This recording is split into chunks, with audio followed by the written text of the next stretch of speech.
Assalamualaikum warahmatullahi wabarakatuh, sahabat cinta Islam Channel.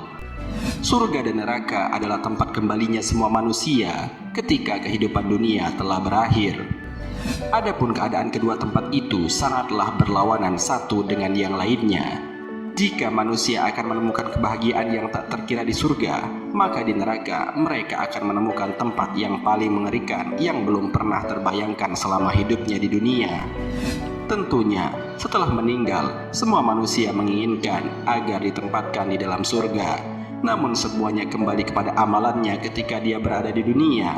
Jika selama di dunia ia banyak berbuat amal kebaikan, maka baginya tempat di surga. Dan jika selama di dunia banyak melakukan amal keburukan, maka baginya tempatnya di neraka. Agar terhindar dari neraka, ada banyak hal yang sudah Nabi Muhammad SAW sampaikan kepada kita. Di antaranya sebuah kisah di mana Nabi Muhammad SAW berdialog langsung kepada iblis tentang siapakah teman yang akan menemaninya kelak di neraka. Lalu, bagaimanakah kisah dialog Nabi Muhammad dengan iblis itu? Dan siapakah teman-teman iblis kelak di dalam neraka? Mau tahu jawabannya? Simak terus videonya dengan menontonnya hingga akhir. Sebelum lanjut, bagi kalian yang belum subscribe, silahkan untuk menekan tombol subscribe terlebih dahulu. Aktifkan lonceng notifikasinya. Bagikan video ini kepada teman-teman kalian, agar semakin banyak orang yang mendapatkan manfaat dari channel ini. Sahabat cinta Islam Channel, dalam sebuah riwayat Imam Bukhari diceritakan, suatu ketika Rasulullah SAW sedang duduk. Kemudian Rasulullah SAW didatangi seseorang. Kemudian Rasulullah bertanya kepadanya, "Siapakah Anda?" Tanya Rasulullah SAW. "Saya adalah iblis," jawabnya. Rasulullah bertanya lagi, "Apa maksud kedatangannya?" Iblis menceritakan bahwa kedatangannya atas izin Allah untuk menjawab semua pertanyaan dari Rasulullah SAW. Lalu kesempatan itu pun digunakan oleh Rasulullah SAW untuk menanyakan beberapa hal. Salah satunya mengenai teman-teman iblis dari umat Muhammad yang akan menemaninya di neraka nanti. Lalu iblis menjawab bahwa temannya di neraka nanti ada 10 kelompok. Pertama, hakim yang curang. Maksudnya adalah seorang hakim yang berlaku tidak adil dalam menetapkan hukum. Ia menetapkan hukum tidak semestinya. Tak hanya hakim, dalam hal ini bisa juga para penegak hukum secara umum seperti polisi, jaksa, pengacara, dan juga setiap individu, karena mereka menjadi hakim dalam keluarganya. Kedua, orang kaya yang sombong. Ia begitu bangga dengan kekayaan dan enggan mendermakan untuk masyarakat yang membutuhkan. Dia merasa semua yang diperolehnya merupakan usahanya sendiri tanpa bantuan orang lain. Padahal Allah Subhanahu wa Ta'ala pernah mengatakan bahwa setiap harta yang kita miliki ada hak untuk orang lain di dalamnya. Allah Subhanahu wa Ta'ala berfirman, "Dan pada harta-harta mereka ada hak untuk orang miskin yang meminta dan orang miskin yang tidak mendapatkan bagian." Al-Quran Surat Az-Zariyat ayat 19. Rasulullah SAW juga pernah bersabda, "Dan sesungguhnya Allah telah mewajibkan kaum muslimin untuk mengeluarkan zakat yang diambil dari mereka yang kaya, lalu diserahkan kepada fakir miskin dari mereka." Hadis riwayat Bukhari dan Muslim. Ketiga, pedagang yang berkhianat. Maksud dari pedagang yang berkhianat adalah ia melakukan penipuan baik dalam hal kualitas barang yang diperdagangkan maupun mengurangi timbangan. Bila membeli sesuatu, ia selalu meminta tambahan, namun saat menjualnya, ia melakukan kecurangan dengan menguranginya. Di samping itu, ia juga menimbun barang, membeli di saat murah dan menjualnya di saat harga melambung tinggi. Dengan begitu, ia memperoleh untung besar. Demikian juga dengan pengerjaan proyek tertentu, ia membeli barang dengan kualitas rendah untuk meraih keuntungan berlipat. Rasulullah SAW pernah mewanti-wanti orang yang melakukan tindakan seperti ini sebagai orang yang tidak diakui sebagai umatnya kelak di hari kiamat. Sebagaimana sabdanya, Rasulullah SAW berjalan melewati pedagang makanan. Tiba-tiba Rasulullah SAW memasukkan tangannya ke dalam tumpukan makanan tersebut dan beliau mendapatkan tangannya basah. Maka Rasulullah bertanya, apakah ini wahai pemilik makanan? Pemilik makanan menjawab, makanan itu terkena hujan ya Rasulullah. Lalu Rasulullah berkata, mengapa tidak engkau letakkan makanan yang basah ini di atas agar orang-orang dapat melihatnya? Barang siapa yang menipu bukanlah termasuk golonganku. Hadis riwayat Muslim. Keempat, orang yang meminum khamar. Minuman apapun yang memabukkan, ia termasuk khamar, misalnya arak, wine, whisky, atau minuman yang sejenisnya. Dalam sebuah riwayat disebutkan, peminum khamar, pemabuk, termasuk ke dalam salah satu perbuatan syaitan.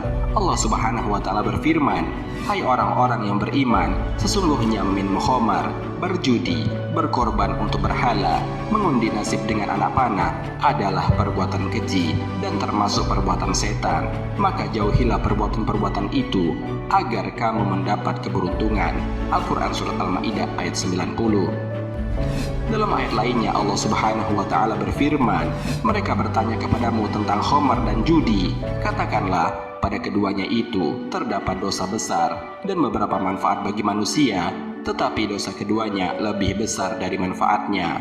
Al-Quran Surat Al-Baqarah ayat 219. Kelima, tukang fitnah. Fitnah lebih berbahaya daripada pembunuhan. Al-fitnatu asyaddu minal qatl.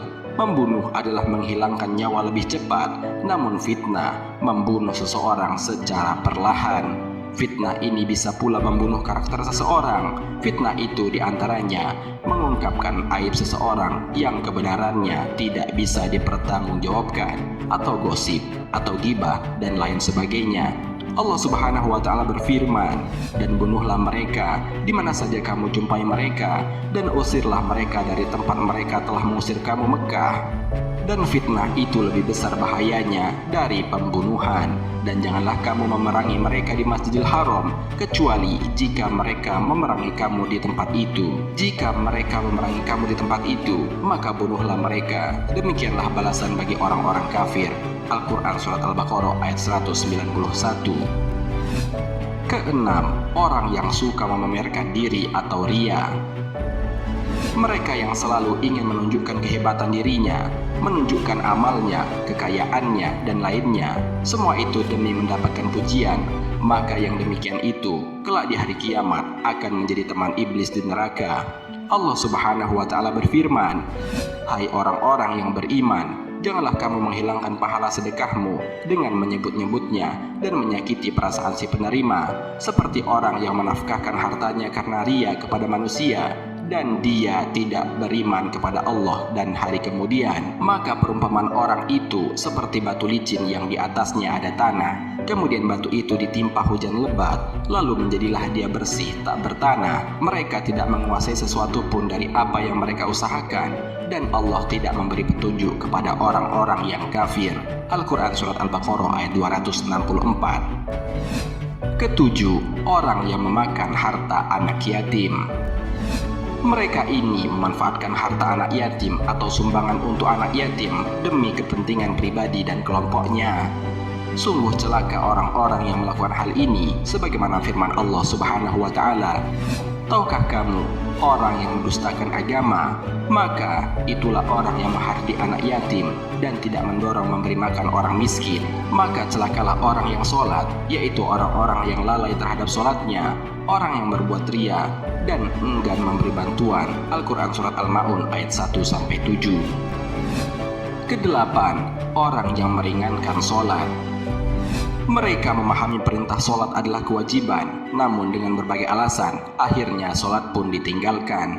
Allah juga mengancam muslim yang melalaikan sholat, sebagaimana firman Allah Subhanahu wa Ta'ala, maka celakalah orang-orang yang sholat, yaitu orang-orang yang lalai terhadap sholatnya. Al-Quran Surat Al-Ma'un ayat 4-5. Kesembilan, orang yang enggan membayar zakat. Kelompok selanjutnya yang akan menjadi teman iblis di neraka adalah orang yang enggan membayar zakat. Mereka merasa berat untuk mengeluarkan zakat, walaupun tujuan zakat untuk membersihkan diri dan hartanya. Sebagaimana Allah Subhanahu wa Ta'ala berfirman, "Ambillah zakat dari sebagian harta mereka. Dengan zakat itu, kamu membersihkan dan mensucikan mereka, dan berdoalah untuk mereka. Sesungguhnya doa kamu itu menjadi ketentraman jiwa bagi mereka, dan Allah Maha mendengar lagi Maha mengetahui." Al-Quran Surat At-Taubah ayat 103. Ke-10, panjang angan-angan. Orang yang akan menjadi teman iblis kelak di neraka adalah orang yang panjang angan-angan. Mereka enggan berbuat, namun selalu menginginkan sesuatu.